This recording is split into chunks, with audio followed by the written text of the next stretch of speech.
Hello बच्चों, welcome to the BCC classes. आप सब बच्चों को बीसीसी क्लास में स्वागत है। आज हम लोग बहुत ही इंटरेस्टेड टॉपिक विद्युत मोटर की बात करेंगे। ठीक है, तो आइए इस लेक्चर की शुरुआत में हम लोग एक स्टेटमेंट के साथ करते हैं। कहते हैं बच्चों, उदास मत होना कभी ढलते शाम की तरह, जिंदगी जीना तो उगते सूरज की तरह। उदास मत होना कभी ढलते शाम की तरह, जिंदगी जीना तो सूरज की तरह।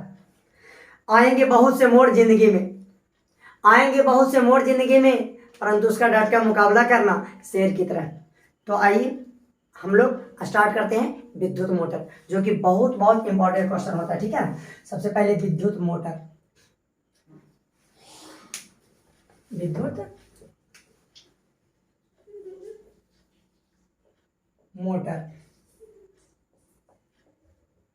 तो सबसे पहले बच्चों परिभाषा बताते हैं कि विद्युत मोटर क्या होता है। बारी बारी से हम लिखते जाएंगे, वीडियो थोड़ा लंबा होगा, इसके लिए विद्युत मोटर का हमने सेटअप भी बना रखा है, बहुत अच्छा, और आपको ये वीडियो बहुत बहुत अच्छा लगेगा। ठीक है, चलिए विद्युत मोटर बच्चों एक ऐसा यंत्र होता है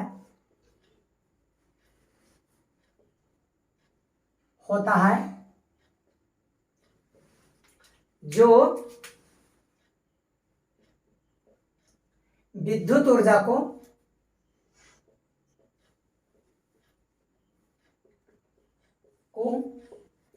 आंतरिक ऊर्जा में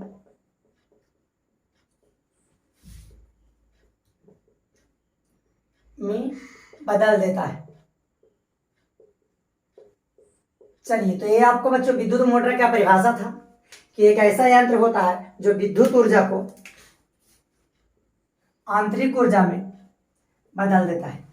कहने का मतलब है कि इस प्रकार के मशीन को, इस प्रकार के यंत्र को जब हम करंट देंगे, बिजली देंगे, तो उससे बदले में वो हमें करंट या बिजली नहीं देगा, बल्कि उसके बदले में हमें आंतरिक ऊर्जा, मैकेनिकल एनर्जी देगा।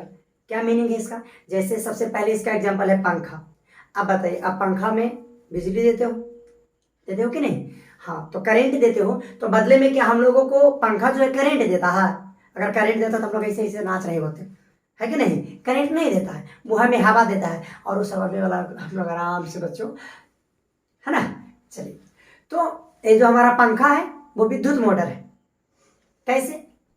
क्योंकि इसके अंदर जा रहा है बिजली, बदले में दे रही है हवा, तो हवा हमारा हो गया बच्चों आंतरिक ऊर्जा। इसी तरह से एक प्रकार के मोटर होता है जो जिससे खेत की सिंचाई होती है। गाँव में सुनिएगा, मोटर होता है। वो मोटर क्या करते हैं, जैसे मोटर को हम बच्चों बिजली देते हैं तो उसमें करंट गया यानी विद्युत ऊर्जा गया, बदले में वो हमें जल देता है, तो जल हमारा आंतरिक ऊर्जा हो गया। मतलब इस प्रकार की मशीन क्या करेगा, दोगे तो आप करंट, परंतु बदले में वो हमें आंतरिक ऊर्जा देगा। जैसे हवा दे सकता है, पानी दे सकता है, कुछ और, जैसे हमारा लेथ मशीन होगी, टेप रिकॉर्डर हो गया। हाँ, इस आपको ध्वनि भी दे सकता है। जैसे आप लोग डीजे उजे का नाम सुने होंगे, है कि नहीं? तो वो भी एक प्रकार के आपको समझिएगा कि विद्युत मोटर ही है। क्यों? क्योंकि उसमें देते हैं करंट, विद्युत ऊर्जा हम लोग देते हैं, बदले में उससे क्या निकलती है? साउंड एनर्जी निकलता है, ध्वनि ऊर्जा। तो ध्वनि ऊर्जा जो हमारे एक प्रकार का आंतरिक ऊर्जा है। तो ये था आपको विद्युत मोटर की परिभाषा। दूसरा, सर बनावट बताएं पहले कि सिद्धांत? चलिए पहले बनावट बता देते हैं कि बनावट क्या होता है। बनावट कि विद्युत मोटर बच्चों कैसे बना है, तो हम आपको पहले विद्युत मोटर जो हम बनाए हैं मेरे बच्चा, हम वो आपको दिखाते हैं, फिर जैसे जैसे इसमें हम बोलेंगे वैसे वैसे लिखेंगे। देखिए, ये होता है विद्युत मोटर। ठीक, सबसे पहले ये जो विद्युत मोटर आप देख रहे हो, ये तांबे की एक आयताकार कुंडली है। इस तांबे की आयताकार कुंडली को, जो कि यहां से लेके, मेरा हाथ देखना बच्चा, यहां से लेके एग्जैक्टली यहां तक, और इधर यहां से लेके यहां तक, ये इसको ना मोटर के आर्मेचर कहा जाता है। मोटर के आर्मेचर है ये। ठीक, तो सबसे पहले क्या लिखेंगे कि विद्युत मोटर में एक आयताकार तांबे की तार होता है, कुंडली होती है, जिसे आर्मेचर कहते हैं। इतना पहले लिख देते हैं, फिर आगे समझाएंगे। बनावट, विद्युत मोटर में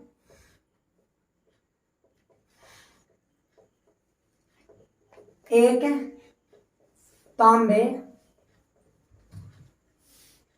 की आयताकार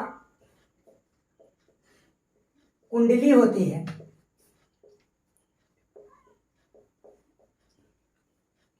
जिसे मोटर का आर्मेचर कहते हैं।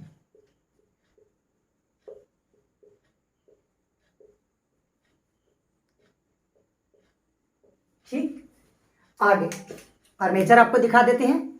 चलिए, ये हमारा बच्चों मोटर है, विद्युत मोटर। तो यहाँ से लेके ये जो तांबा के तार आप देख रहे हो, यहाँ से लेके यहाँ तक, और यहाँ से लेके यहाँ तक, ये हमारा आर्मेचर हो गया। आगे आर्मेचर का जो दो छोर है, इसे चित्र पर भी हम साथ में बनाते चलते हैं। सबसे पहले बच्चा मेरे यहाँ पे साइड में ये हमारा तांबे की तार है, इसको हम आर्मेचर कहते हैं। तो आर्मेचर का दो छोर हो गया, एक छोर ए, एक छोर ए।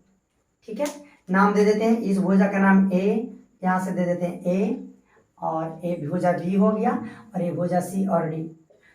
तो ये हमारा आर्मेचर है जो कि तांबा का तार है, जैसा कि हम दिखा पा रहे हैं आपको, ये तांबा की तार। तो तांबा की तार का जो दो छोर है, देखो एक छोर ए, एक छोर ए, दोनों बच्चों एक बलाई से, अर्धाकार बलाई से, रिंग से जुड़ा रहता है। देखो आप देख रहे हो, दिखाई दे रहा है? हाँ, तो देखो ये हमारा आर्मेचर है, और यहाँ पे देखो किससे जुड़ा हुआ है, रिंग है ना, अर्धवृत्ताकार रिंग है यहाँ से, यस, और ये भी यहाँ से, यस, इसको ये रिंग से जुड़ा हुआ है। देखिए यहाँ पे है, आप देख सकते हो यहाँ पे जुड़ा हुआ, कनेक्टेड किया हुआ है, देख रहे हो ना? हाँ, तो ये है, इसको हम बलाई कहते हैं। तो दोनों छोर बलाई से जुड़ा हुआ है। इसमें से एक बलाई को हम R1 कह देते हैं, और दूसरे बलाई को R2 कहते हैं। तो हमने क्या देखा बच्चों, ये जो हमारा है, थोड़ा ऊपर बना देते हैं। चलो, ये हमारा आर्मेचर, और ये आर्मेचर का दोनों छोर जो कि अर्धवृत्ताकार रिंग से जुड़ा हुआ बलाई से। ठीक, और ये जो बलाई है बच्चों, बलाई के पास एक कार्बन ब्रश होता है, कार्बन ब्रश,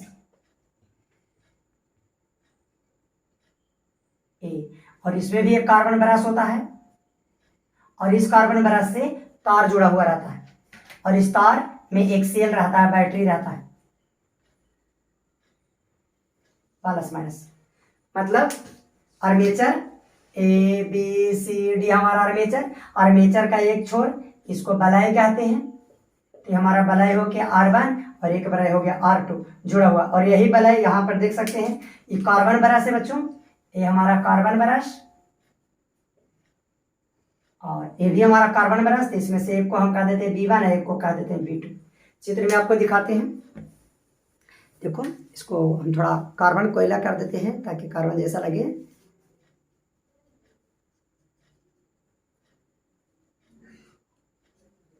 ठीक है, आगे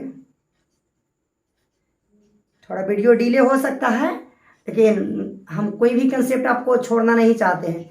हम चाहते हैं कि क्लियर आपको एकदम पूरा कंसेप्ट हो जाए, और आपको लगे कि भाई चैनल में कुछ बात है आपके चैनल में।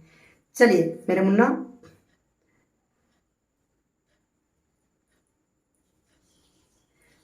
चलिए बच्चा, तो आप देख सकते हैं एकदम सेम सेटअप। यहाँ पे आर्मेचर, रिंग, रिंग, आर्मेचर बच्चा, रिंग V1, और ये रिंग हमारा बलाई यानी B2, और V1। यहाँ पे बच्चों ये देखो कार्बन ब्रश देख रहे हो, एक कार्बन ब्रश से एक तार जुड़ा हुआ है, और दूसरा कार्बन ब्रश ए है, देखो ए, इससे तार जुड़ा हुआ है। तो आप देख सकते हो कि दोनों कार्बन ब्रश से एक तार जुड़ा हुआ है, या कार्बन ब्रश से तार जुड़ा हुआ है, ये कार्बन ब्रश से तार, और दोनों एक बैटरी से जुड़ा हुआ है। देख रहे हो, exactly same setup, R1 R2 दो को बलाई, और यहाँ पे कार्बन ब्रश, एक बैटरी से जुड़ा हुआ कार्बन ब्रश, एग्जैक्टली बैटरी नीचे सब जाते हैं, बैटरी यहाँ से तार से कनेक्टेड, बैटरी तार से कनेक्टेड, और यहाँ से ध्यान दिया जाए कार्बन ब्रश मिला, उसके बाद रिंग, आर्मेचर, फिर इधर से बच्चों ये हमारा रिंग, और ये कार्बन ब्रश देख सकते हो, और इसके बाद ये हमारा बैटरी। ठीक, चलिए, तो ये हमारा विद्युत मोटर के संरचना था। सर लिखेंगे कैसे, इतना तो लिख लिया कि विद्युत मोटर में तांबे की आयताकार कुंडली होती है जिसे मोटर का आर्मेचर कहते हैं। आगे बच्चों, आर्मेचर का दोनों छोर ये लिखना होगा, आर्मेचर, एकदम एग्जैक्टली चित्र से लिखो। आर्मेचर का दोनों छोर दो रिंग यानी बलय, वो भी वृत्ताकार से जुड़ा होता है, और रिंग यानी बलय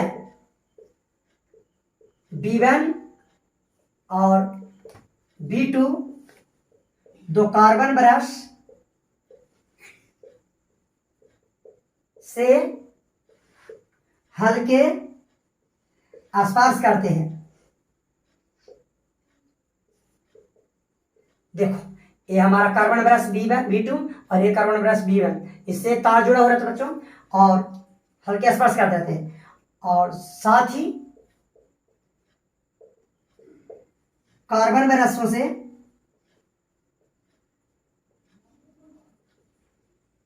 तार निकला होता है जिससे बैटरी जुड़ी होती है। इतना लिख लेना, जिससे बैटरी, यहां पे लिख देते हैं, जिससे बैटरी जुड़ी होती है। ठीक, चलिए इतना हो गया, मिटा दें। यहां पे आओ,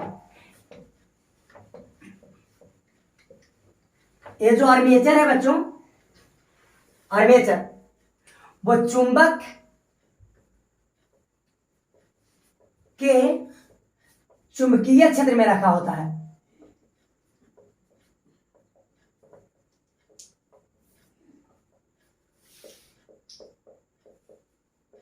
इस सेंटेंस को हमें पहले ही लिखना चाहिए था कि मोटर में एक बहुत बड़ा चुंबक होता है जिसके चुंबकीय क्षेत्र में हम आर्मेचर रखते हैं। तो यार चित्र को संशोधित करते हुए हम लोग, कोई बात नहीं, आगे लिखे पीछे लिखे कोई दिक्कत नहीं है, बनावट ही है तो आगे भी हम किसी को चुंबक का रख सकते हैं, पीछे भी रख सकते हैं, ठीक है ना।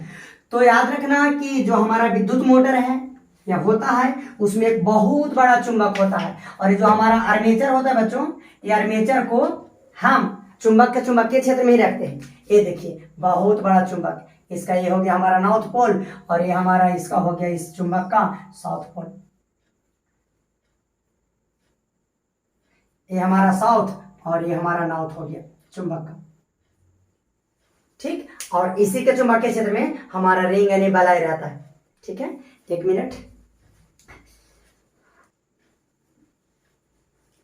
थोड़ा गर्मी है। हाँ, अब पूरा सबसे पहले लिखना कि सर बनावट कैसे लिखे, तो बस सर एक आर्मेचर होता है जो रिंग से जुड़ा रहता है, R1 R2 वहीं पे रहते कार्बन ब्रश जिससे एक बैटरी जुड़ी होती है, और इस आर्मेचर को चुंबक के बहुत शक्तिशाली चुंबक के बीच में रखा जाता है, चुंबकीय क्षेत्र में रखा जाता है, ठीक है। चलिए अब सिद्धांत, बनावट तो सबको दिखा दिए, अब सिद्धांत की सर किस सिद्धांत पे कार्य करता है बच्चा। सिद्धांत देखिए, यदि हो सके बच्चों तो प्रीवियस वीडियो देख कर आओ, मजा आ जाएगा, बहुत मजा आ जाएगा। चलिए तो सिद्धांत बच्चों, विद्युत मोटर इस सिद्धांत पे बना होता है। सिद्धांत मतलब नियम, कि किस नियम पर बना होता है, कैसे, किस चीज को बेस मानकर। सिद्धांत मतलब नियम, बेस मानकर, किसको बेस मान के बनाया गया। तो विद्युत मोटर इस सिद्धांत पर बना होता है कि चुंबकीय क्षेत्र में धारावाही चालक तार को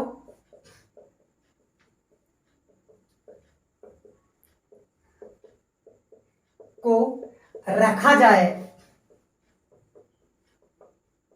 तो उस पर बल लगता है।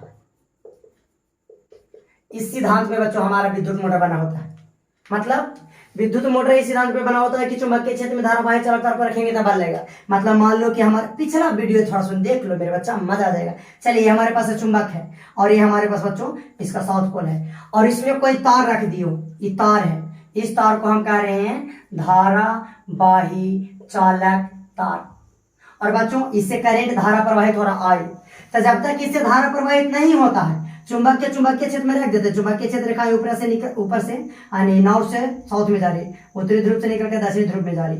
तो चुंबकीय क्षेत्र में धारावाही चालक तार को रखा गया है। जब तक इससे धारा का प्रवाह नहीं होता है तो कुछ नहीं होता है, जो कहते हो। लेकिन बच्चों जैसे ही इसमें हम धारा का प्रवाह करने लगते हैं, करंट आई प्रवाह होने लगता है, वैसे ही इस तार पे, ये जो तार देख रहे हो ना, इस तार पे बच्चा बल लगने लगता है। जैसे ही अगर चुंबकीय क्षेत्र में तार पर, जब तार से करंट जाने लगेगा, चुंबकीय क्षेत्र में रखा हुआ रहेगा तो तार पे बल लगने लगता है। इसी सिद्धांत पे बनाया गया है विद्युत मोटर। अब ध्यान से देखो तो क्या यही चीज यहाँ हो रहा है?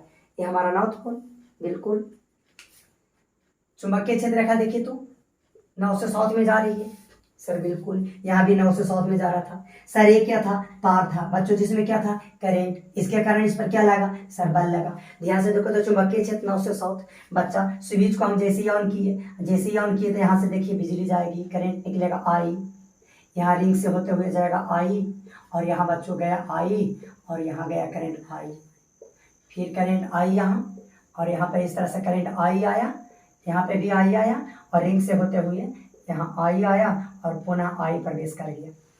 अब ध्यान से देखो, जैसे ही करंट इसमें जाने लगा तो हमारा चालक तार है, चुंबकीय क्षेत्र में रखा हुआ है, मतलब इस पर बल लगेगा कि ना लगेगा? एग्जैक्टली यही तो केस है कि भाई धारावाही चालक तार चुंबकीय क्षेत्र में रखा हुआ, बल लगेगा। जब तक इसमें धारा का प्रवाह नहीं था, मान लेते कहीं पे हम स्विच लगा दिए, या स्विच जैसे ही ऑफ था तब तक इस पे कोई बल नहीं लग रहा था कुंडली पर, परंतु जैसे ही स्विच को ऑन करोगे तो इसमें धारा का प्रवाह होगा। और हम जानते हैं कि धारा का जैसे ही प्रवाह होता है तो धारावाही चालक तार पे चुंबक बल लगाता है।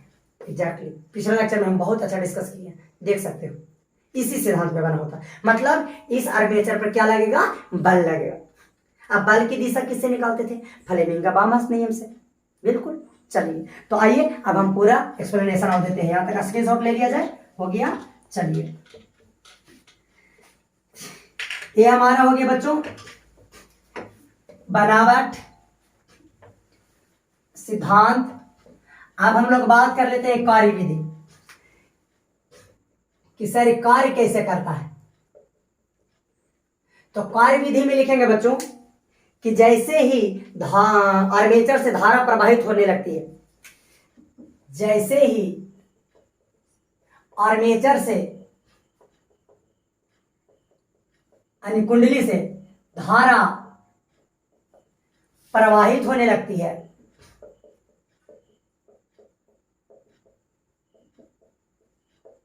वैसे ही चुंबकीय क्षेत्र चुंबकीय क्षेत्र के कारण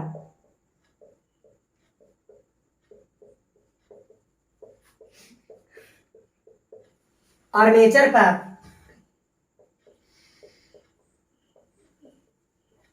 बल लगने लगता है।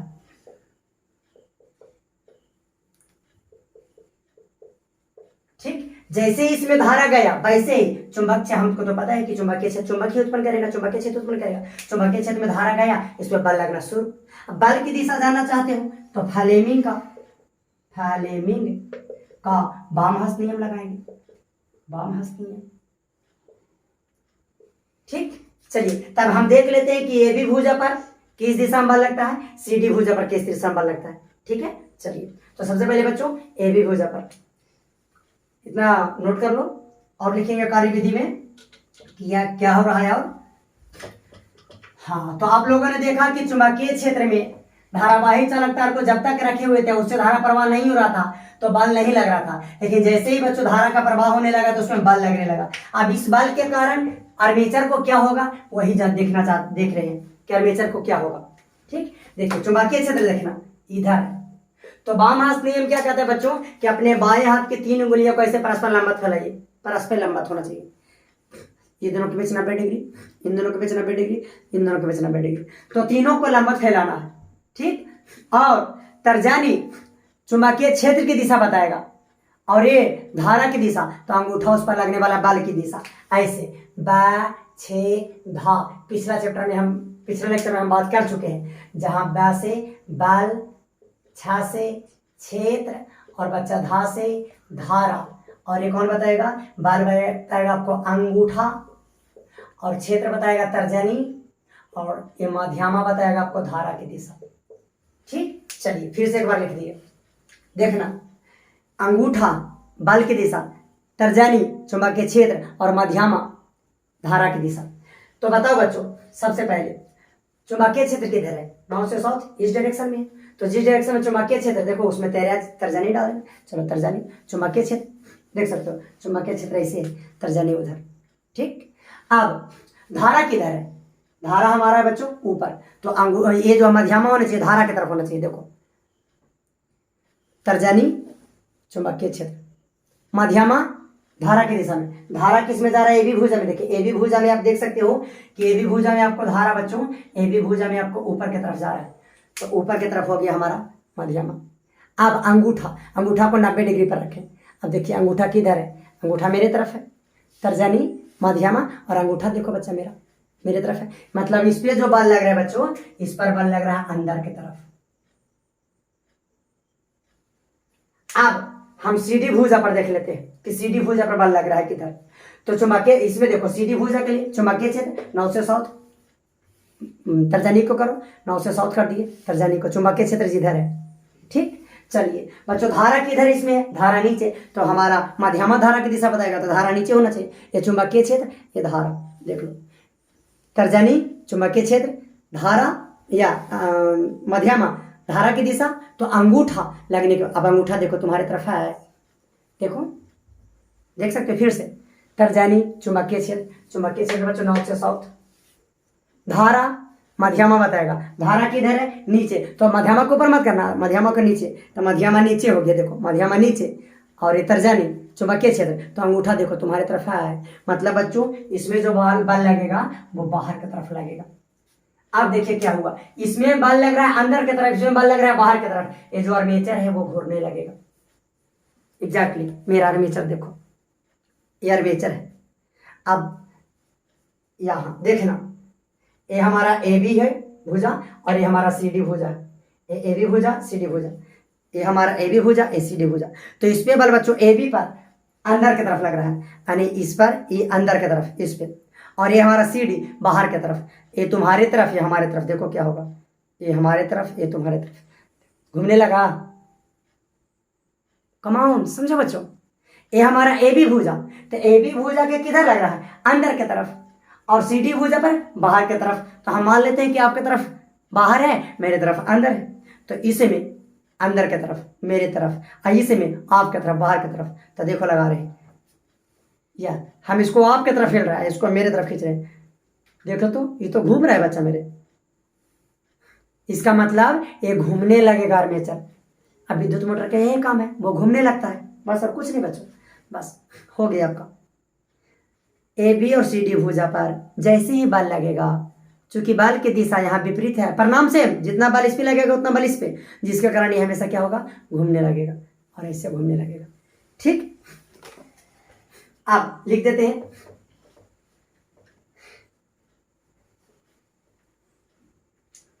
तो जैसे ही कुंडली में धारा प्रवाहित करते हैं, वैसे ही आर्मेचर के ए बी और सी डी भुजाओं पर समान यानी बराबर किंतु विपरीत दिशा में बल लगता है, और आर्मेचर घूर्णन करने लगता है।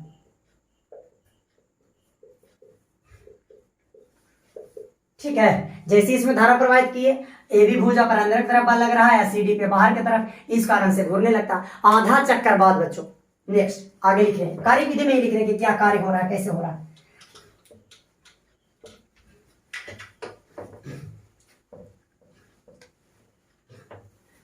आधा चक्कर बाद आधा चक्कर बाद जब AB भुजा CD के पास आ जाती है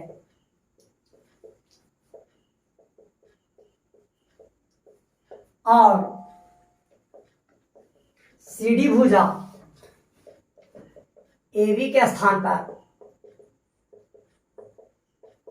चली जाती है, तब AB भुजा CD पे, CD भुजा AB के पास चला गया। देख लो, ये हमारा AB भुजा, ये हमारा CD भुजा, आधा चक्कर, ये आधा चक्कर हुआ। फिर से यहां से अगर ऐसे लगा दोगे तो ये हो गया एक चक्कर। तो आधा चक्कर बाद ये हमारा AB CD, देखना आधा चक्कर, इस पे बाल अंदर की तरफ। चलो इसमें बाहर लगा रहे, इस बार बाहर आता है अंदर, नहीं तो जैसे था वैसे कर लेते। चलो इसके अंदर तरफ, इसको बाहर की तरफ। आधा चक्कर बाद, आधा चक्कर बाद देखना रिंग की स्थिति देखना। अभी काले वाला तार देखो, काला वाला तार और रिंग यहाँ है, और लाल वाला तार यहाँ, रिंग यहाँ है। आधा चक्कर लगा देते हैं, आधा चक्कर देखना। आधा चक्कर बाद देखो रिंग की स्थिति बदल गया, मतलब ये रिंग यहाँ चला गया, ये रिंग आधा यहाँ चला गया। बात पकड़िए। अभी देखो ये हमारा रिंग है, देखना ये हमारा रिंग। अभी ये भी भुजा और ये CD, आधा चक्कर लगा देते हैं। आधा चक्कर मतलब इसको यहां से यहां कर देते हैं। यस, रिंग देखना, रिंग के स्थान देखना, क्या रिंग के स्थान बदल रहा है? ये दोनों रिंग क्या यहीं पे रहता है या बदल रहा है? देख सकते हो। मेरा हाथ अगर डिस्टर्ब कर दिया तो क्षमा चाहेंगे, फिर से दिखा देते हैं। हाफ राउंड, आधा चक्कर, ए रिंग यहां आ जाएगा, ए रिंग यहां चला जाएगा। आधा चक्कर, यस, आधा चक्कर में ए रिंग यहां आ गया, ए रिंग यहां आ गया। मतलब आधा चक्कर पर बच्चों AB भुजा CD के पास चली गई, CD भुजा AB के पास चली गई। तो हाफ चक्कर के बाद हाफ राउंड, ए वाला भुजा जो है CD है वो चली गई AB के पास और AB चली गई CD के पास। अब बच्चों तब बलय के स्थान बदल गए, बलय के स्थान भी बदल जाते हैं।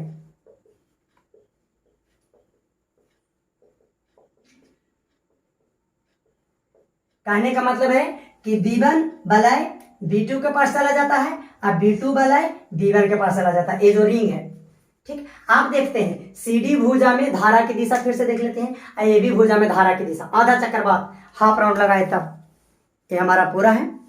अब हाफ राउंड लगाए, या रिंग का पोजीशन देखो, रिंग, ये रिंग यहाँ, ये रिंग बदल गया, बदल गया कि नहीं? हमारा CD भुजा बढ़ गया। तो हाफ राउंड बाद आप देखते हैं कि CD भुजा पर बल की दिशा किधर है और AB भुजा पर बल की दिशा किधर है। तो हाफ राउंड बाद बच्चों आप बताइए CD भुजा में धारा किधर जा रहा है? नीचे से ऊपर। तो हमारा धारा की दिशा में क्या होता है? मध्यमा होता है। सबसे पहले चुंबकीय क्षेत्र, चुंबकीय क्षेत्र 9 से 100 अभी भी है चुंबकीय क्षेत्र। मध्यमा किधर बच्चा? मध्यमा धारा की दिशा में, मध्यमा कितना? देखो ऊपर। बल अभी बच्चों अंदर की तरफ लग रहा है, आप बाहर है, हम अंदर है। चुंबकीय क्षेत्र की दिशा में, धारा की दिशा में, चुंबकीय क्षेत्र, धारा, अंगूठा देखिए मेरे तरफ। अभी भी बच्चों इस पर बल ना वही है जो AB भुजा पर जो पहले बल लग रहा था अंदर की तरफ, अभी भी CD भुजा पर वही बल लग रहा है। अब AB पर देख लेते हैं, जब CD AB के स्थान पे आया तब इसमें देखा जाए चुंबकीय क्षेत्र बच्चों, चुंबकीय क्षेत्र 9 से 100। धारा इसमें देखा जाए, धारा देख सकते हो कि AB भुजा में धारा जो है वो नीचे की तरफ प्रवाहित हो रहा है। तो धारा नीचे, चुंबकीय क्षेत्र उधर, और देखिए अंगूठा किधर जा रहा है? आपकी तरफ जा रहा है। मतलब इसमें अभी भी बच्चों बल लग रहा है आपकी तरफ। मतलब आधा चक्कर बाद जब AB CD के पास पहुंच जाता है, CD AB के पास, तो दोनों में, दोनों आर्मेचर के दोनों भुजा पर वही बल लग रहा है। बल की दिशा में कोनो बदलाव नहीं होता। परिणाम ये होता है कि हमेशा घूमते रहेगा। यस, आधा चक्कर बाद इसमें लग रहा था आपके तरफ, इसमें मेरे तरफ, फिर अभी इसमें मेरे तरफ ही है, आपके तरफ। तो जिंदगी भर ऐसे घूमते रहेगा, ऐसे करके बन गया मेरा मोटर, घूम रहा है। क्योंकि बल की दिशा यही है, इसमें हमेशा ऐसे, इसमें हमेशा ऐसे, इसमें हमेशा ऐसे, इसमें हमेशा ऐसे। देखिए क्या हो, घूमेगा कि नहीं? क्योंकि बल की दिशा तो वही बना हुआ है। तो वही लिख देते हैं, मिटा देते हैं बाकी सब।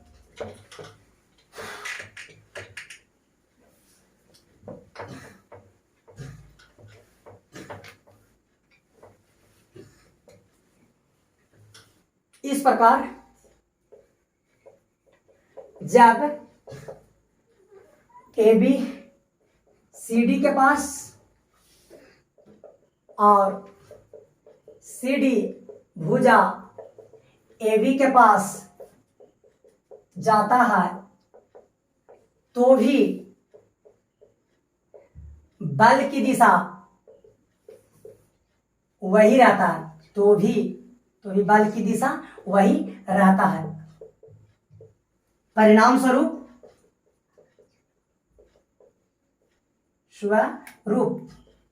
आर्मेचर घूर्णन करने लगता है और विद्युत मीटर का निर्माण हो गया। यही था कि इस तरह से कार्य करता है। अब बच्चों ये जो आर्मेचर देख रहे हो, इस आर्मेचर में आप जो आर्मेचर चारों पट्टी घूम रहा है रेगुलर, ऐसे ऐसे ऐसे ऐसे ऐसे घूम रहा है। अब इस आर्मेचर में आप पंखा लगा दोगे, ब्लेड लगा दोगे। आर्मेचर में अगर हम ब्लेड लगा दें यहाँ आर्मेचर में बच्चों अगर हम ब्लेड लगा देंगे हाँ, तो हमारा जो मोटर है, विद्युत मोटर, वो विद्युत पंखा बन जाता है। बस खत्म। आर्मेचर में ब्लेड लगे तो क्या बन जाएगा? विद्युत पंखा। तो बच्चों आप लोगों ने देखा कि विद्युत मोटर क्या होता है, किस सिद्धांत पे कार्य करता है, कैसे कार्य करता है, इसकी बनावट क्या है, क्रिया विधि क्या है। ठीक है, तो इसी के साथ अपने लेक्चर को समाप्त करते हैं। जय हिंद, जय भारत। ठीक।